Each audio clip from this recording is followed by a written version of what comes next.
Bien le bonsoir à tous et à toutes. Ravi de vous retrouver. Merci de nous être fidèles, de choisir toujours BF1 et le Loft. J'espère que la semaine a bien démarré pour chacun d'entre vous et que tout le monde se porte bien. Vous le savez, quand on se retrouve le mardi, c'est pour débattre autour d'un sujet, pour échanger, partager les avis. Ce sera le cas également aujourd'hui. On va en parler sur notre plateau, mais également on vous tendra le micro, on vous donnera la parole. Mais vous le savez, on a la possibilité de continuer les échanges et de donner les avis sur nos réseaux sociaux. Alors, de quoi est-ce qu'on va parler aujourd'hui? Patientez juste quelques instants. Je souhaite la bienvenue aux autres et on en parle juste après. Alors, justement, qui est des nôtres aujourd'hui? On en débat. On est très assortis, le plateau est plutôt équilibré, 2 hommes, 2 femmes. Si on considère ma neutralité, on va dire que c'est moins de femmes que d'hommes, mais qu'à cela ne tienne, on va souhaiter la bienvenue aux dames d'abord. Ce soir, on va souhaiter convenablement la bienvenue à la magnifique, à la souriante, à la, je ne sais pas qui la distrait, pétillante Lady Di. Bonsoir. C'est le monsieur en face de moi, je ne comprends pas. On commence à me faire les atalacouilles, ça le dérange. Il fronce du visage, je dis ouais, qu'est-ce qui se passe? Bon, qu'à cela ne tienne, bonsoir à tout le monde. Je suis heureuse d'être là ce soir pour de bons moments de débat. C'est magnifique. Merci beaucoup. Ce n'est pas pour rien qu'on m'appelle la magnificence, c'est extraordinaire. Ah, on t'appelle la magnificence? Je me suis surnommée la magnificence et j'exige que les gens m'appellent comme ça. Ok, votre magnificence. Yeah. Donc, merci, je suis là, je suis contente. N'en déplaire aux jaloux qui me menacent. Je sais pas, je sens que c'est un statut visé, mais bon, je ne m'en mêle pas. Mais vous l'aurez compris, en face, il y a une personne qui distrait Daisy. De qui est-il question? Je pense que vous avez deviné, parce que c'est un amour particulier qui les lie tous les deux. Je suis sûre que quand je sors ce mot-là de part et d'autre, ils ont envie de réagir pour dire « Ouais, non, mais on le sait, c'est comme ça que ça se passe. On se tire dessus, je t'aime moi non plus, mais ça va. On est ensemble, on ne s'entend pas, mais on est toujours ensemble. » C'est comme ça que ça se passe ici. Ou pas. Je pense qu'il y aura peut-être pas mal de surprises au programme ce soir par rapport au sujet. Toujours est-il qu'apparemment, chacun s'est armé pour la guerre, alors qu'il n'y a pas de guerre. On est venu en paix et il aime bien la paix, il aime quand tout se passe bien, tranquillement, sans encombre. Il a toujours dit ne m'agressez pas, je viens en paix. Et ce soir, ça se passera en paix avec Salif Ackerman. Bonsoir. Bonsoir Stéphanie, une fois de plus, c'est un plaisir d'être là. Même si en face de moi, on est dans la couleur du deuil. Mais non, le noir là, c'est la couleur la plus élégante de cette terre-là. C'est vous qu'on vous a fait croire que c'est le deuil. Bon, tout compte fait, on va apporter un peu de lumière à toute cette grisaille, à tout ce noir. Je me sens un peu concernée parce que mais tu as du bleu. Aussi. Ah. Tu as du bleu. Mais elle a du... Salif, je sais pas, c'est limé sur le plateau là. On a qu'à mettre bas la terre. C'est vrai que tu n'as pas porté de blanc, mais on est en paix aujourd'hui, drapeau blanc. Moi, c'est juste un constat que j'ai fait. Il n'y a aucune intention belliqueuse en dessous de mon propos. Donc, souffrez que je puisse juste commenter la couleur de sa tête. Bienvenue, Salut. Voilà. Comment merci ça va? Beaucoup. Ça va, je pète la forme. Tout va bien. Dieu merci. Ok. Il paraît que tu offres des choses après l'émission aux gens. C'est bien. Je suis une âme généreuse et tant que j'en ai, j'en donnerai un peu aussi aux autres. C'est à qui tu donnes un sourire, un repas, une boisson, non, tu donnes aussi un service. Maintenant, tu veux qu'on dise c'est toi qui donnes même exclusivement. Ah ben oui. Stéphanie, tu comprends pourquoi je suis sur mes gardes. Et on me prête des intentions même quand je ne dis rien. Mais bon. Ah, je te concentre, chérie. Tout est grâce.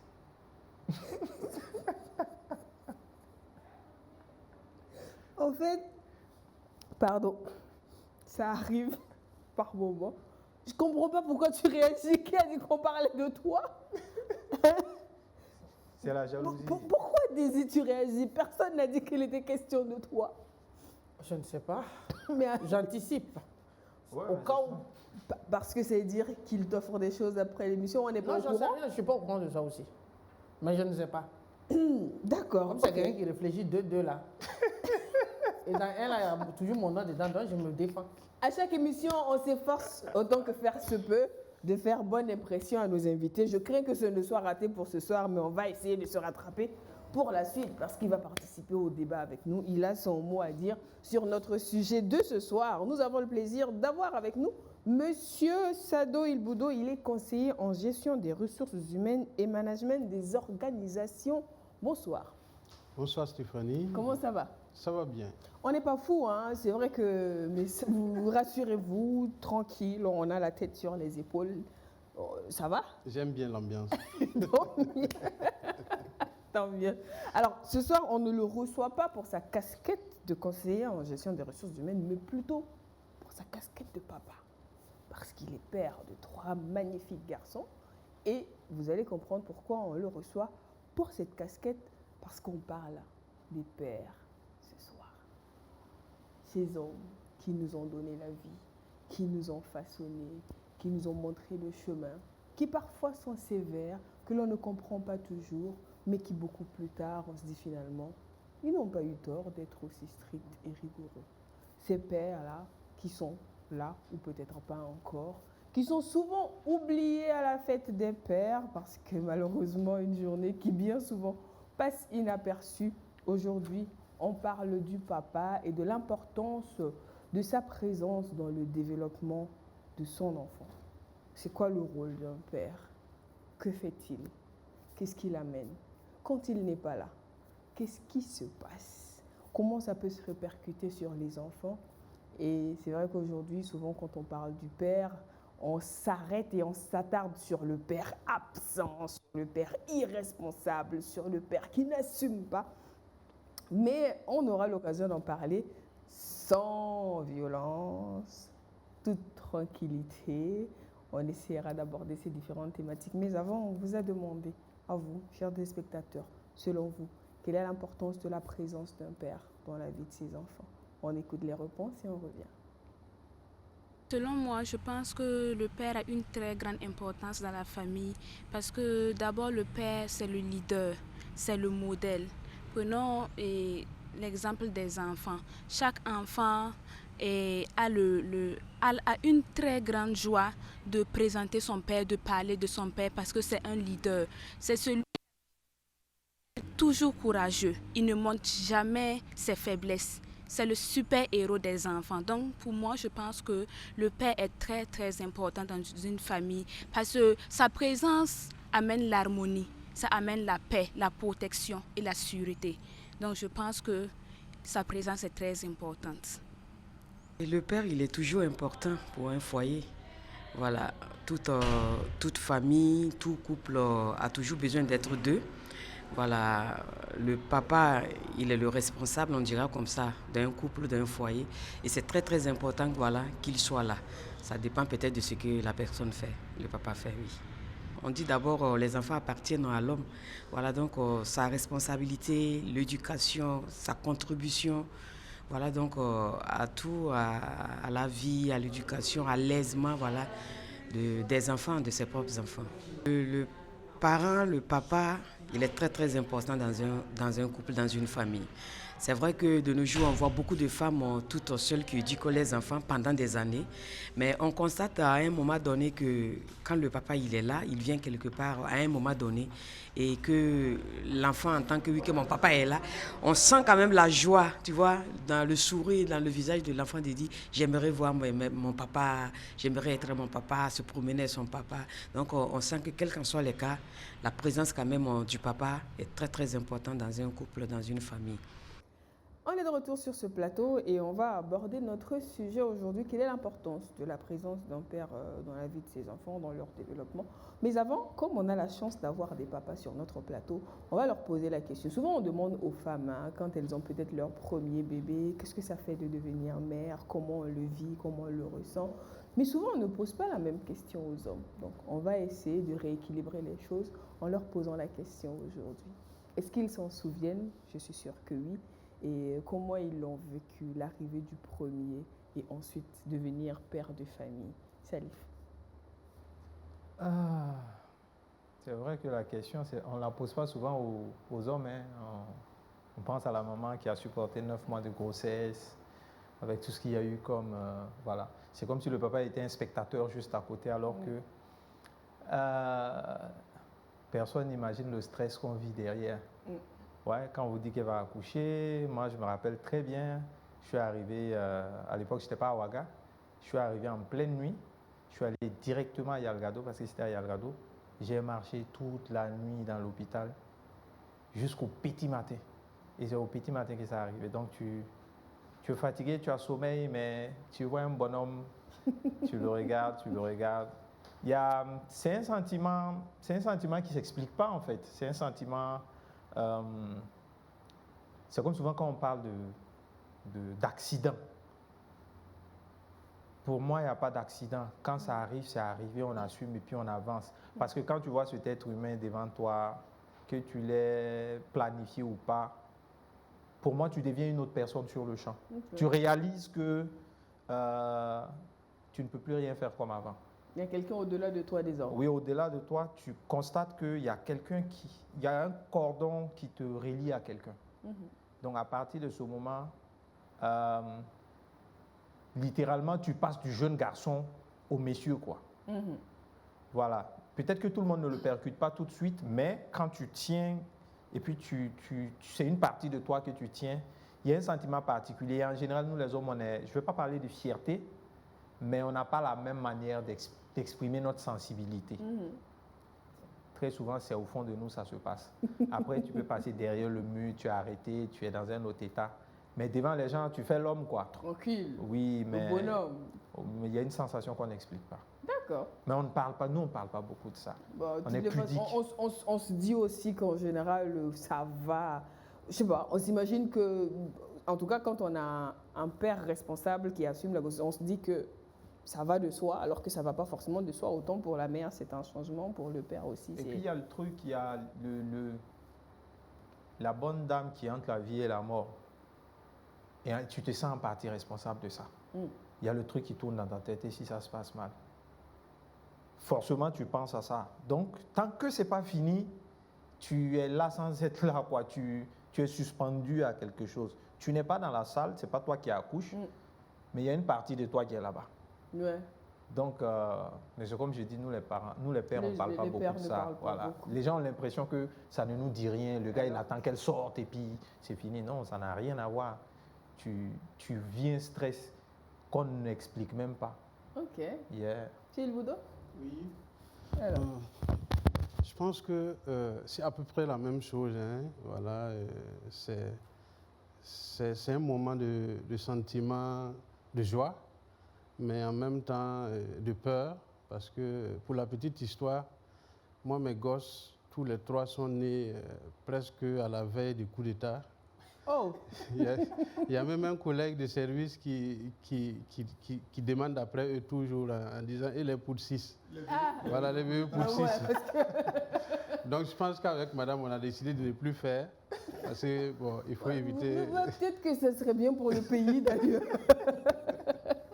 Voilà, donc... ouais, c'est quand même une dose de stress. Non, en fait, chaque fois, c'est-à-dire que si tu te rappelles des 3 derniers, il y a eu à chaque extraordinaire. fois. Et ils ont choisi ce moment pour venir tout le temps. Oui, c'est ça. Ah ouais. Donc, effectivement, le premier, il est venu par césarienne. Et je me rappelle que le jour, pendant que les amis étaient avec moi à l'hôpital, ils causaient de politique, de tous les faits de société, mais moi, je n'étais pas à côté. Ah. Voilà, jusqu'à ce que l'enfant sorte. On me présente l'enfant, mais je ne le voyais pas. Hein, parce que la mère, on ne sait toujours pas. La maman est toujours dedans. Je ne sais pas, comme c'est ma première fois, je ne sais pas qu'est-ce qui nous attend. En tout cas, jusqu'à ce que je vois qu'elle est en train de sortir. Et du coup, le sentiment de joie m'a animé maintenant. Mais franchement, c'est des moments de bonheur. Hein. C'est des moments de bonheur. Parce que on n'imagine pas, quand on est jeune, on n'a pas d'enfant et tout, on pense à l'aventure facilement, mais dès lors que vous avez un enfant, 2 enfants, c'est difficile de penser à se lever comme ça, quitter le pays à l'aventure pour revenir. Voilà, donc c'est aussi une responsabilité qui nous attend. Mais bon, à la fin, en toute sincérité, c'est le mal que je souhaite à toutes ces personnes qui n'ont pas d'enfants. C'est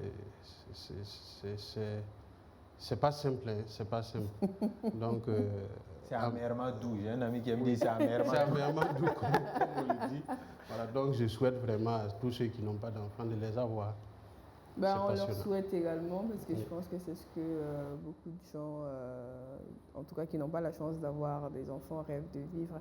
Alors, on a posé la question aux pères, vu qu'il est question des pères aujourd'hui, on va parler des filles. Daisy, c'était quoi ton rapport avec ton père? Mon papa, c'était mon amour. J'en parle et j'en frissonne. Mon papa, extraordinaire, père son âme. J'avais eu un rapport étroit avec... C'est l'émotion. L'émotion, ça se voit parce Oui, que... parce que moi, j'ai grandi fusionnelle avec mon père. Je me rappelle que quand j'avais 5 ans, ma maman nous avait amenés voir sa mère au Ghana. Parce qu'elle vient du Ghana. Moi et ma petite sœur, on est partis. Moi, je pensais, puisqu'en partant, elle m'a dit, on va et puis on revient. D'accord. Voilà, pour pouvoir partir. Et sûr comme que c'était tu vas la parole accepter. donnée, quand je suis arrivée là-bas, j'ai pleuré toute la nuit. Sa mère a dû nous remettre dans le car pour ramener à Pau parce qu'elle a dit non, de toute façon, quand l'enfant a placé quelque chose arrive, il ne faut pas que le militaire fou là va venir nous tuer ici. Donc ramène l'enfant à son père. Et moi, je sais qu'en grandissant, quand j'avais 17 ans, un jour comme ça, je n'ai pas dans mes pensées, j'ai imaginé que mon père ne soit plus en vie, quoi. J'ai dit, si mon père meurt, je meurs. Je ne vis pas sans mon père. Et après, quand ça n'a pas marché avec ma mère et que ma mère est partie, j'ai grandi sans mère. Mais cela ne m'a pas traumatisée puisque j'étais plus attachée À ton père. à mon père qu'à ma mère. Et ouais, mon papa, c'est... c'est mon amour. Mais c'est quand même impressionnant parce que une fille très proche de son père, il y a des moments de ta vie où on se dit ta mère comprendrait mieux que ton père. Mais toi, tu les as vécus avec ton père.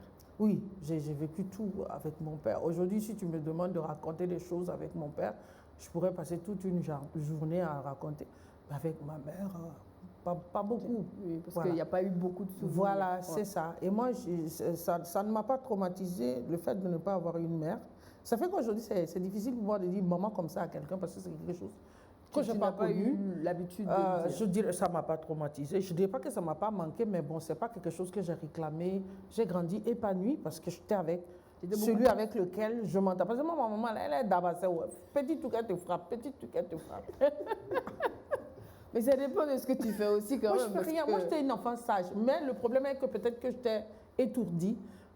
Elle était très nerveuse, très impulsive. Elle ne veut pas appeler un enfant 2 fois. Quand elle te dit Odette, parce que c'est comme ça qu'on m'appelle quand j'étais petite, elle dit Odette une fois, deuxième fois, là, ça avait sans grâce, c'est pas possible. Donc, bon, Donc, tu as préféré aller là où il n'y avait pas le fouet rapidement. Et puis mon papa, quand même, hein.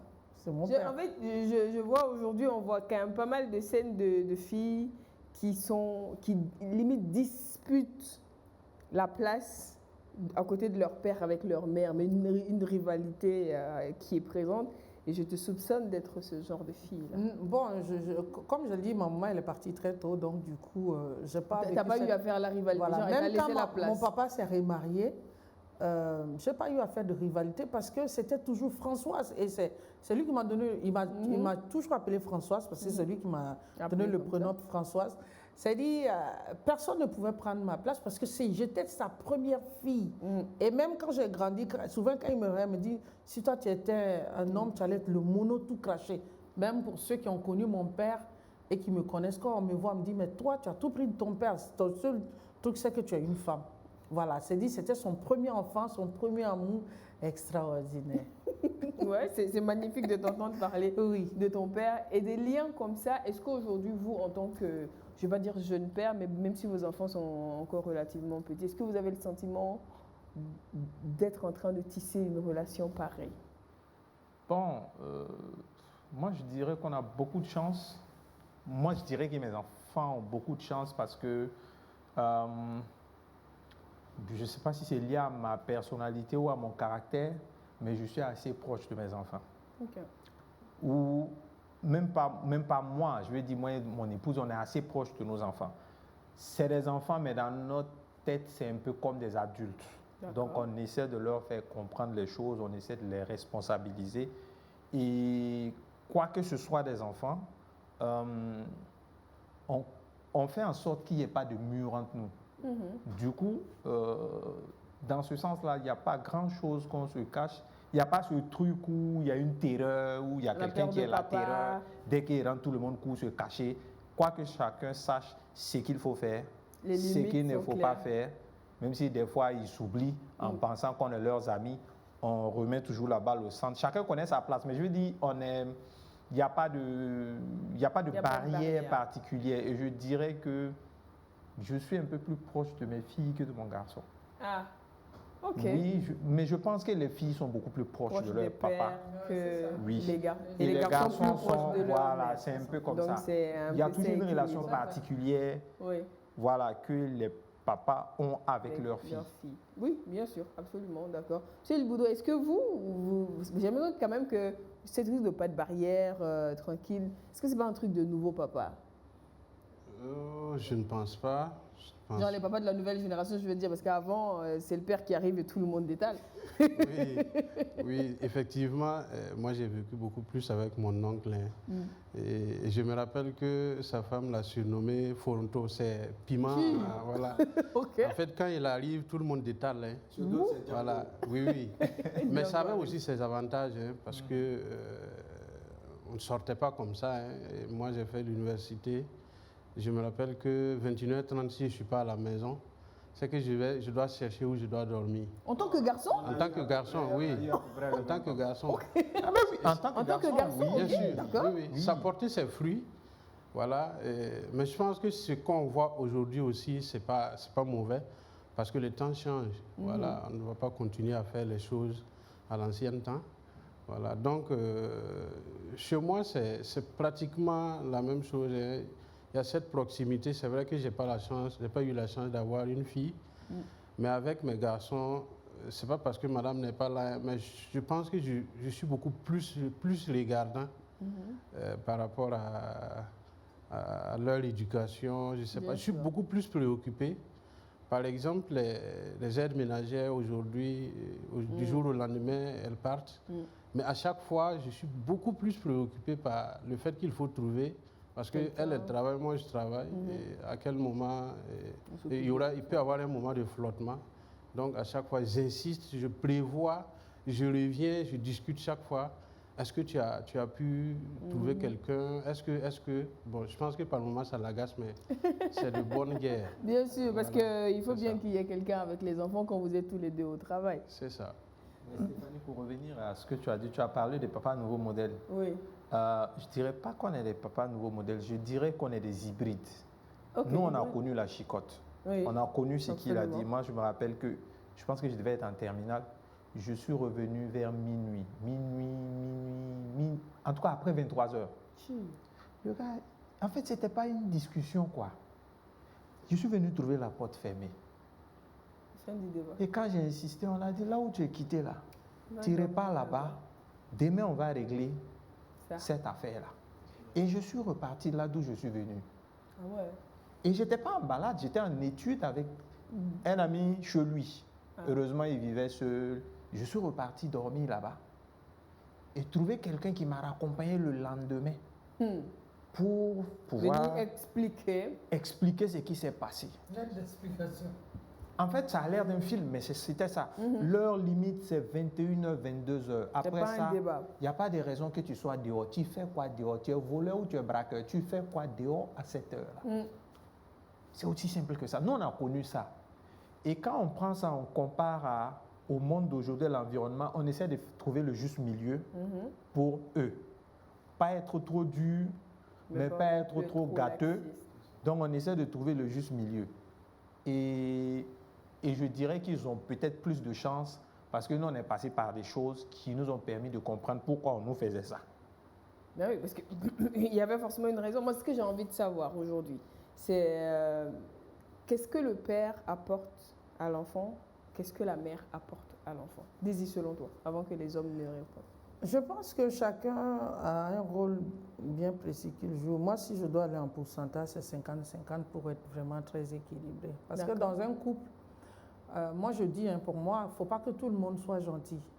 Si c'est la maman qui est dure, il faut que le papa, lui, soit doux pour pouvoir trouver le juste milieu. Quand maman réprimande, que papa trouve les mots pour expliquer pourquoi maman a réprimandé, ainsi de suite. C'est vraiment très, très important. Pour les jeunes femmes, en ce qui concerne l'évolution de la jeune fille même, à un certain moment, on a besoin de la maman pour gérer ces trucs-là. Mais un jeune garçon qui grandit à partir d'un certain moment, quand il n'y a pas de père, je me dis, il est perdu parce qu'il n'a pas de repère. Et c'est à ce moment que le rôle du père aussi a son sens, parce qu'il y a des trucs entre garçons que lui, il peut dire facilement avec son fils. Il a ses termes à lui qu'il peut lui dire pour lui permettre d'être un bon adolescent, un jeune homme et plus tard un bon mari, un bon père. Donc je me dis que c'est 50%. D'accord. Malheureusement, nous sommes dans une société où c'est compliqué, c'est très très compliqué qu'on puisse avoir les deux au même moment, ou même souvent quand les deux sont au même moment. Je ne vais pas dire qu'il y a un qui néglige son rôle, mais il y a un qui, peut-être qu'il ne sait pas, j'en sais rien, mais on se retrouve toujours la plupart du temps que c'est la maman qui fait tout le rôle. Et pourtant, c'est des rôles qui doivent être bien établis, bien partagés. Et quand chacun joue son rôle, on n'est pas à 100% sûr, mais on est à 80% sûr d'être à l'éducation, une bonne éducation pour l'enfant, afin de le préparer à rentrer dans sa vie adulte, aussi avoir des béabas, de donner encore une éducation. Mais après, quand c'est une seule personne qui c'est un peu compliqué. Voilà. Mais toi spécifiquement, qu'est-ce que tu considères que ton père t'a donné dans qui tu es aujourd'hui? Oui, je suis carrément à l'image de mon père. Le fait d'être franc, direct, sans diplomatie dans ce que je dis, c'est mon père. Il ne tourne pas. En fait, j'ai été à l'image de lui parce que quand je grandissais, façon qu'il était, c'est comme ça que j'ai voulu être. Parce que voilà, il était mon papa, c'est quelqu'un qui n'a jamais rien caché. Quand il sort, quand il a son salaire, nous tous on sait qu'il a son salaire. Combien il gagne, nous tous on savait. Je suis exactement comme ça. Quand il doit faire quelque chose, il vient parler à sa femme, on est là, il nous a dit, Françoise, viens, tu vois, exactement pareil. Donc, je suis à l'image, nous sommes à l'image de notre papa, et c'est comme ça qu'on nous a élevés. Il y a le monsieur qui disait, mon oncle, quand il arrive, tout le monde disparaît. Moi, je sais que je me rappelle que j'avais 18 ans. Et il y a un collègue de mon père, ils ont quitté le service, ils sont venus, parce que mon papa c'était militaire, ils sont venus à la maison, et dès qu'on a entendu le bruit de sa DT, moi, mes petits frères, on a commencé papa nana, parce que c'était notre rituel. Et son ami choqué, quand il dit mais Siambo, ah ouais, donc c'est comme ça que toi tes enfants crient. Quand tu arrives, il dit ouais, moi mes enfants ils sont comme ça, à chaque fois que je viens, c'est la chorale quoi. Il me dit que lui, ses enfants, que souvent lui il longe le mur avec sa moto, il entend des enfants, mais quand il ouvre la porte là, il n'y a personne dans la cour. Parce que mon papa, au travail, pour ceux qui l'ont connu, c'est un gars qui est très... Quand on parle de Siambo, c'est la terreur. Mais à la maison, c'est le papa cool. Quelqu'un qui peut se lever en sortant, il vient, il croise, c'est vrai, il dit, grande soeur, je vais demander la permission, je dois aller boire une bière. Il dit, oui, tu peux aller. Ça, c'était la relation que j'avais avec mon père, quoi. D'accord, ok. Donc maintenant, et les hommes, aujourd'hui on se dit, le scénario normal, traditionnel, classique, on imagine, c'est les deux parents pour un enfant, mais chaque parent apportant quelque chose quand même à l'enfant. Aujourd'hui, qu'est-ce que le père apporte à l'enfant qui pourrait lui manquer en cas d'absence du père, justement? Bon, moi, je pense que Dieu n'a rien fait au hasard. Dieu aurait pu faire que tu n'aies pas besoin d'une autre personne pour concevoir. Donc, au-delà d'un croisement d'ADN, de gènes et de tout ça, il y a aussi un croisement de caractère, de valeurs, de personnalité qu'il y a derrière. Donc, après avoir donné ton gène et comment on appelle, ton génome et que tout se mélange, si tu disparais, il y a une partie du chemin qui n'est pas fait. Parce qu'il y a une partie de la transmission qui va au-delà des gènes, qui est dans le quotidien, dans comment tu regardes l'enfant, comment tu t'en occupes. Parce qu'il y a ce qu'on dit, et puis il y a ce qu'il y a dans notre attitude qui influence les enfants. Voilà, il y a des familles où quand tu rentres, le père c'est un gars calme et effacé. Et puis la maman, c'est une terreur. C'est Il y a des vrai. familles, quand tu rentres, le père, c'est une terreur. Et la maman, c'est le calme absolu. Chacun de ces deux individus-là, il y a un dosage qui met dans l'enfant, qui fait sa personnalité après. À bas âge, on dirait que l'enfant a besoin de sa maman, mais plus il grandit, plus il a besoin de l'apport, un zeste du papa, un zeste de la maman. Donc, il n'y a pas de dosage type. Le dosage dépend de la personnalité. Donc la théorie de rigueur-discipline du père, c'est pas Il systématique. y en a, c'est la maman même là, qui est la rigueur. Ok. Il y en a le papa, quand on rentre papa là même, il est assis, on dirait qu'il n'est même pas là. Ok. Mais quand la maman regarde comme ça, tout le monde rentre dans le rang. Elle n'a même pas Elle besoin. parle pas. Elle n'a pas besoin de parler. C'est drôle, il y a une vidéo comme ça d'une dame qui prie sa fille qui sort, elle soulève sa tête, elle la regarde, elle lève un doigt, elle s'arrête, elle regarde, elle tourne sur elle-même, elle retourne à l'intérieur, elle se change et puis elle sort. Tout a été dit, mais personne n'a parlé. Sur moi, par exemple, moi je parle beaucoup. Et je m'énerve au quart de tour. Mais de toute façon, je m'énerve au quart de tour, les 5 minutes qui suivent, c'est fini. Ok. Mais leur maman ne parle pas beaucoup, elle taquine, tout. Mais quand elle a clignoté là, ça n'a rien à voir pour moi là. Le rond-point est très grand. Non, chacun sait la suite là, comment ça doit se passer. Donc on a des personnalités différentes et c'est chacun, ensemble. il y a le dosage de tout ça qui permet de construire un être humain. Donc, il n'y a pas cette histoire, le père donne 30%, la mère donne 70%, machin, ça dépend des personnalités. Il y en a c'est 50-50, il y en a c'est 30-50. Il y a des couples, tu arrives, le mec il est absent, Absolument. il est effacé. C'est ça. Il est dans la maison, mais il Il n'est est pas. dans la C'est maison, ça. mais tu vas voir que peut-être même c'est la maman qui porte la maison. Mhm. Quand il y a une décision à prendre, C'est elle qui quand il y a prend. quelque chose à gérer, quand il y a de l'ordre à mettre, l'autre il est là, après avoir donné l'argent et tout ce qu'il y a, bon, il est derrière et puis il laisse les choses se faire. Voilà, donc il n'y a pas de dosage type, ça dépend des Il n'y personnes. a pas un modèle type de père, il faut être comme ceci, il faut être comme cela. Mais il y a quand même des attentes vis-à-vis du père, monsieur Ilboudou. Oui, il y a des attentes, bien sûr. Mais je pense que c'est les mêmes attentes, hein, que ce soit du côté de la mère ou du côté du papa. Voilà, c'est les mêmes attentes. Parce qu'un père, c'est quoi? Un père, c'est l'amour. Un père, c'est l'assurance. Un père, c'est la responsabilité. Il faut avoir l'habitude donc de donner cette confiance aux enfants là pour qu'ils puissent grandir. Voilà, j'ai l'habitude de dire que si vous ne voulez pas vivre longtemps, il faut jouer, il faut vous amuser avec l'éducation de vos enfants. Parce que plus tard, ils vont vous amener tous les problèmes possibles à la maison. Ok. Et tous C'est les sûr. jours, c'est le soupir. Et bonjour, le stress, alors que le stress tue. C'est clair. Voilà. Donc, pour moi, c'est beaucoup plus de rigueur dans l'éducation. Chez moi, c'est un peu le contraire de Salif. Hein. Moi, je bavarde moins. D'accord. C'est plutôt madame qui crie. Voilà. Mais j'ai comme l'impression que, malgré que je ne parle pas beaucoup, à chaque fois, elle m'interpelle pour dire tel enfant-là, il faut lui dire de faire ça. Il faut lui parler. Il faut lui parler. à ton Voilà. enfant. Alors qu'elle, elle parle tous les jours. Vous voyez. Donc, ce n'est pas forcément. Voilà. Mais je pense que c'est un équilibre, tout un je ensemble. pense. Ouais. Voilà. C'est tout Parce un que ensemble. monsieur, il a le bon temps pour dire la bêtise que l'enfant a fait. Il a le bon temps de lui faire comprendre et de lui faire se ressaisir. Et pourtant, nous, quand on crie, on crie. En fait, à un souvent, moment quand donné, ils on sont crie habitués au tellement cri, que là, oh, c'est ça y est, encore ça ne maman. dit même plus rien. C'est ça. Il crie, Elle va se calmer, maman, elle. alors, amen. Et pourtant, effectivement. En fait, nous on crie, en fait, à la limite, on te gronde si tu veux. Enfin, tu parles du parent qui parle Oui, beaucoup. Mais la maman va t'appeler, toi là, viens ici. Est-ce que ce que tu as fait là, c'est bien?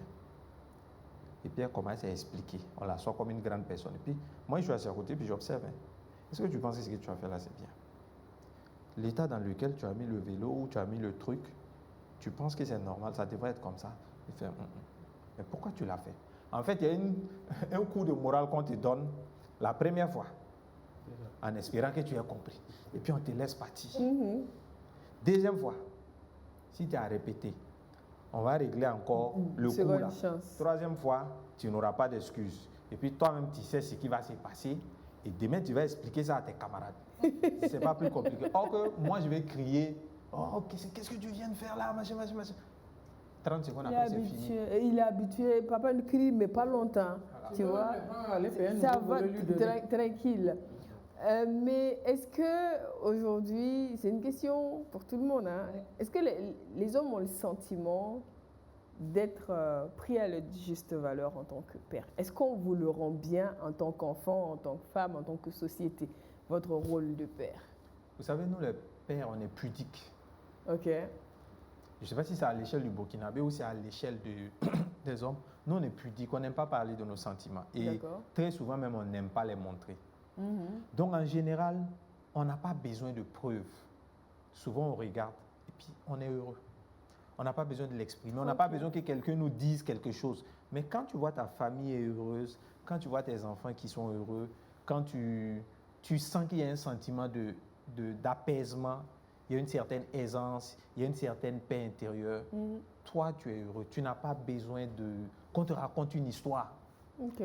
Bon, chez vous, les femmes, peut-être c'est différent. On n'a pas la même manière de ressentir les choses. Peut-être vous avez besoin d'entendre une phrase, d'entendre un mot, un câlin. Mais nous, quand on regarde dans les yeux de l'enfant ou de sa maman, ou quand on regarde l'harmonie qu'il y a, on est content et on est fier. C'est comme prendre soin de sa famille, payer l'école, les mettre à l'abri de certaines choses. Quand tu finis de faire tout ça, même quand tu n'as plus 5 francs, tu sens que tu as accompli ton devoir. D'accord. Et ça, c'est un sentiment. On ne t'explique pas, tu le ressens. Tu n'attends rien de personne. Tu n'attends pas que quelqu'un vienne t'expliquer une histoire. Tu as un sentiment de devoir accompli. Yeah. Et ça c'est une certaine plénitude que ça te donne. Absolument. Mais est-ce qu'en face, souvent, vous n'avez pas l'impression qu'on ne voit pas tous les efforts que vous faites? Oui, bon. Je dirais en griffe que par moment, on est frustré. Hein. On est frustré parce que on a l'impression que c'est la maman. Il y en a que pour la mère. Je ne sais pas si vous remarquez, mais quand je regarde à travers les réseaux sociaux, je vois toujours des publications, que ce soit des hommes ou des femmes, que je suis la fierté de maman, je suis la fierté de maman. Bon, on ne sait pas qu'est-ce qu'on vous a fait. Finalement, qu'est-ce que nous on a fait pour ne pas être une fierté. Oui. Voilà. Donc, par moment, on a ce sentiment d'être mis à l'écart. Mais bon, ça ne nous empêche pas de vivre. Voilà. Absolument. Donc, mais c'est dire quand même qu'il faut y penser. Oui, Daisy? Bien sûr. Ce que je veux dire, quand je regarde M. Ilboudo, Salif Ackerman, ils sont dans, comment on appelle ça, dans la normalité de ce qui devrait être en relation avec père-mère, avec leur enfant. Ce que vous dites, c'est ce qui est normal. Mais sur 100 personnes, il y a combien de pères qui avaient des relations avec... des relations même avec les Voilà, c'est ça. Parce qu'après, le monsieur ou la dame qui met « je suis la fierté de ma mère », je suis désolée, les enfants aussi ont une mémoire, même si on ne fait pas attention. Si on pense, souvent, on a l'impression, on dit que les enfants sont des enfants. Mais souvent, c'est des gens même, ils enregistrent tout. Quand un enfant en arrive à dire, à l'âge adulte, je suis la fierté de ma mère, c'est que le père même n'a même pas joué rôle. Là, je ne suis pas d'accord. Ah non. Non. Mais elle va finir. Elle va finir. C'est que souvent, il n'a pas joué rôle. Parce qu'il y en a qui ne jouent pas de rôle. Il y en a, en fait, c'est juste la semence qu'ils ont injectée. Et puis après, quand c'est sorti, la responsabilité même, il est allergique à ça. Et c'est la femme qui se démerde à tout faire. À un moment donné, quand cet enfant est grandi, souffrait qu'on puisse dire que, comment on appelle ça? Je suis la fierté de ma mère. Parce que même la fête des pères, il y a certains que j'ai vus qui ont mis la photo de leur père avec un long poème décrivant ce que leur père a représenté dans leur vie. Mais je suis désolée. Aujourd'hui, moi, je parle de mon père parce qu'il a représenté quelque chose dans ma vie. Mais un père qui n'a rien représenté, il y a qu'à me souvenir de cette fête-là, c'est pourquoi. Mais c'est ça. Il y a la majeure partie. Peut-être s'il est encore en vie pour l'inciter à changer et recoller certains mots. Oui, on incite quelqu'un à changer quand il le veut. C'est ce que moi je dis. Ce qui nous trompe souvent, c'est de ramener nos divergences d'adultes là sur les enfants. Et c'est ça qui éloigne beaucoup. Parce que moi je me dis, même si la maman de ce dernier ou de cette dernière t'a fait quelque chose qui fait que tu ne la sens plus, tu ne peux pas prendre ça comme prétexte et fermer ton enfant. Il y a tellement de cas qui existent qu'on ne peut même pas expliquer. Pas parce qu'il ne veut pas, mais parce que penser même, voir cette dame même à travers l'enfant, même ça l'énerve, donc il préfère même l'effacer de sa tête. L'enfant grandit, il est là toujours papa, papa. Papa n'est pas joyeux, on ne peut pas avoir papa. Même quand il dit il ne vient pas. Parce qu'il ne veut pas voir la tête de maman. Il y a tellement de cas comme ça qu'il existe qu'à un moment donné, quand l'enfant grandit, souffrait qu'il dit non, je suis la fierté de ma mère. Voilà, okay. Je ne généralise pas, je viens de... vos deux cas, c'est exceptionnel. Il y en a, voilà, il y en a sûrement, mais souffrez que ceux qui ne jouent pas leur rôle de père à temps plein, pour une raison ou pour une autre, il y en a beaucoup. Qui ne les attendent pas. Et voilà, et moi je me dis, quand tu as ton enfant, quel qu'en soit ce qu'il y a avec la mère, tu dois plus penser à l'amour que tu portes à ton enfant et aller au-delà de toutes ces divergences, afin de trouver ta place dans la vie de ton enfant. Mais il y a beaucoup qui prennent comme prétexte, comme sa maman c'est une gueulade, comme sa maman elle est difficile. Bon, pour faire le tube, c'est mieux même de ne pas aller voir l'enfant. Bon, peut-être qu'ils se disent que quand l'enfant sera grand, on le dit souvent, oui, l'enfant les enfants grandissent, quand ils grandissent, ils constatent les choses. Ils voient que papa n'a pas été là. On va les ça laisser lui souffle que je parle. Papa n'a pas été là.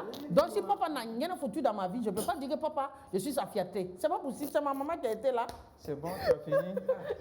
Je peux maintenant. Bon, vas-y, Salif. Bon, c'est un excellent exemple. C'est un excellent exemple de la situation qu'il a dépeint là. C'est exact, la réaction qu'elle a eue, c'est exactement ce qui se passe. Et c'est une très belle illustration. Vous voyez dans son explication, dans son attitude, elle a allé chercher la tâche. Elle a allé chercher ce qui n'a pas marché. Elle a allé prendre ce qui peut indigner tout le monde. Et elle a plaqué ça. Les pères indignes, les pères irresponsables, les pères qui n'ont pas. Moi, j'ai toujours dit un truc très simple. La bêtise n'a pas de genre.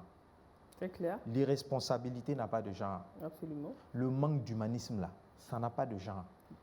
J'ai un oncle qui aime dire, ce qu'on trouve chez les hommes, là, on trouve la même chose chez les femmes. Parce que c'est à l'échelle de l'humain. Ça n'a rien à voir avec une question de genre.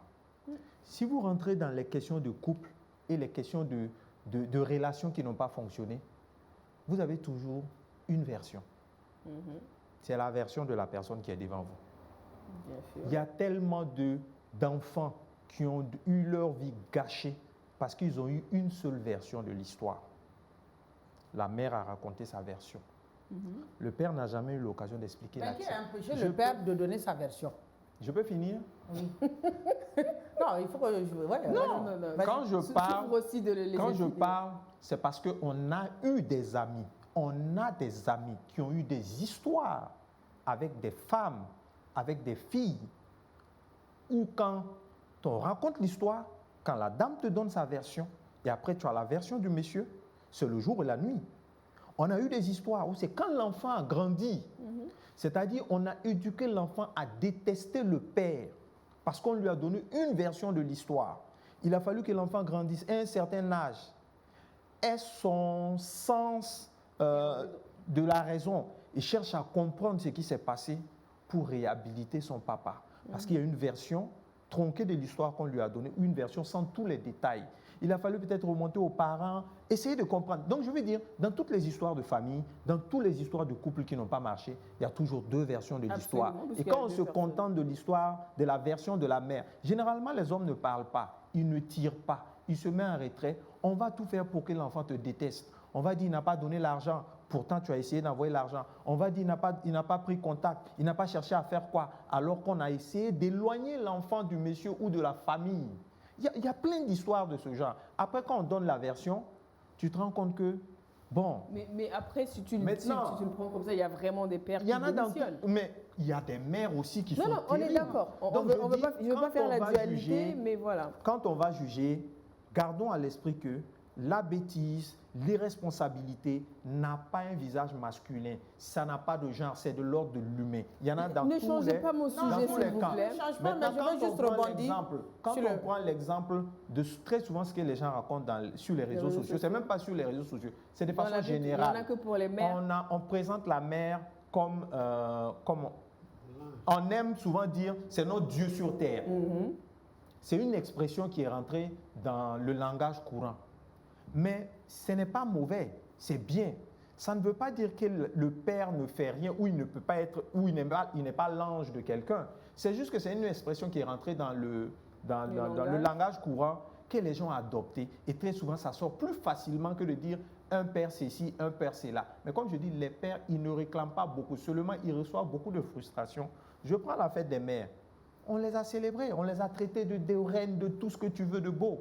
Mais quand il y a eu la fête des pères, c'est ce jour-là, certaines se rappellent qu'il y a des pères irresponsables. Comme si on avait dit c'est la fête des pères responsables. On a dit c'est la fête des pères. Ceux qui ont été à l'origine d'une sémence, ceux qui ont engendré. Maintenant, l'histoire des responsabilités et tout, on a tous fait des erreurs dans nos vies. On a tous eu des travers. On est tous passés par des chemins tortueux des fois. Souvent, on a fait des choix qui n'étaient pas les bons.